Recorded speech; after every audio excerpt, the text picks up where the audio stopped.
Gen X, skepticism, fun, latchkey kids, as I mentioned, cell phones get introduced. That's their technology.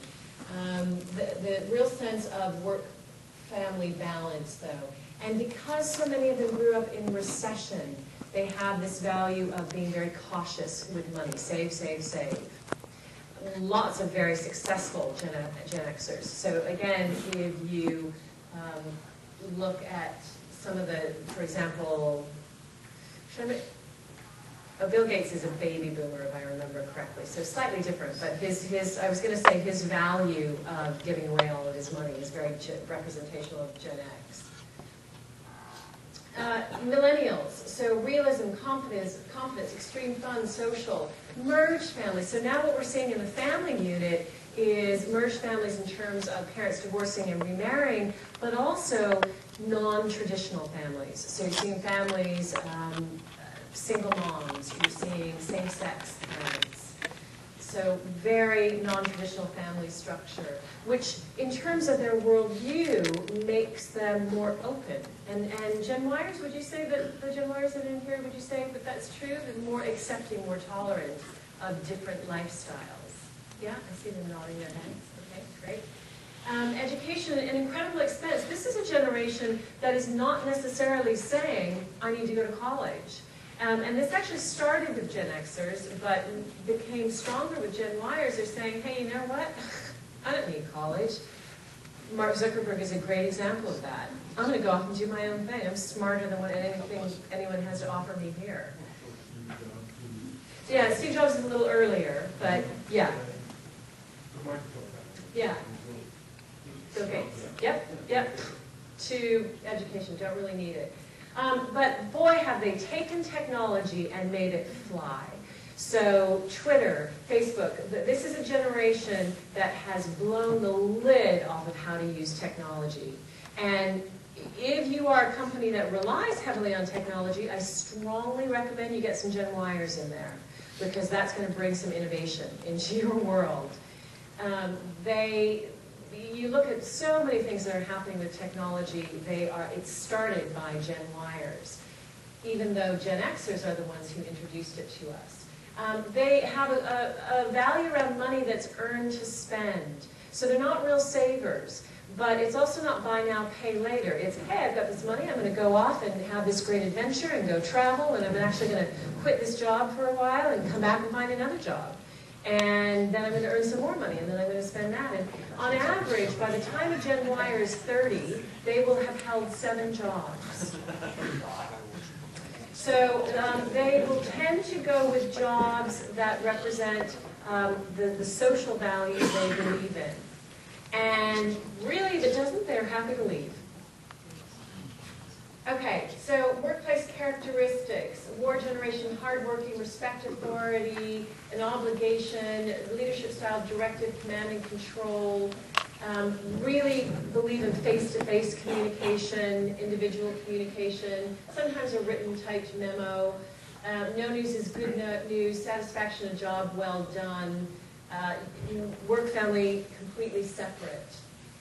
Baby boomers, workaholics, so lots of work around this. Personal fulfillment, work is about who you are. It is an exciting adventure. The way that you reward them is through recognition, title, monetary rewards. You are valued, you are needed, no balance, work to live. Gen X, so lots of self-reliance. It's about, if I don't like the company, I'm going to go off and start my own. Huge amount of entrepreneurs in this generation. Direct, immediate, almost to the point of being rude sometimes, communication style. Sorry to interrupt, but how am I doing? They like feedback. Freedom is the best reward. So this is a generation that loves lots of autonomy. And you see companies like Best Buy catering to Gen X. If you know anything about Best Buy's corporate structure, they essentially said, you know what? We don't care when you work, how you work, where you work, as long as you deliver results.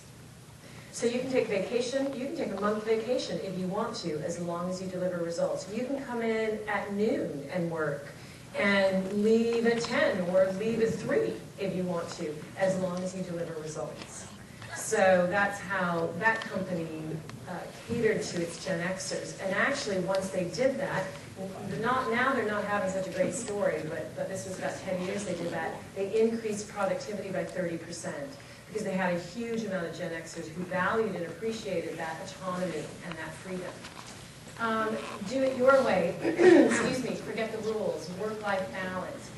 Millennials. So what's next? Multitasking. They are, it drives me nuts sometimes when I have a room full of Gen Yers because I'm talking and they're all like this. But they have the ability to do that. They are very accustomed to talking and texting at the same time. Texting in real time while something is happening. Work is a means to an end, fulfillment, but again, they tend to gravitate towards work that represents their social values. Very strong on work-life balance. So work is not about, this is my life working, but actually work enables me to go off, and they love extreme adventure as a generation. So work enables me to go off and trek in Nepal, and then I'm going to come back and do some more work. Whenever I want it, feedback. So they are really used to having lots of feedback. And those of you who have worked with Gen Yers, you might be a little surprised by that. Like, all right already. How much feedback do you need? Because they really appreciate not only the constructive, but also the positive. They're used to getting that a lot from their parents, their coaches, their teachers. But also love to work on teams, love to work with bright, creative people, bless you, but different types of teams, not necessarily the traditional structure of we come to work, we're here from 9 to 5, and we work on a team. Where the other generations are accustomed to coming to work, Gen Yers are accustomed to working anywhere. So that can be a challenge for companies who believe in having a traditional work structure, 9 to 5. Okay, I'll just give you a snapshot, and we'll be sending you these slides so you have them. The differences between these. So I'll let you have a look at that. Let's see if you can see that. And so let you just take a look at that for a moment and see if you have any thoughts, questions on what you're seeing. A snapshot of the 4. Yes?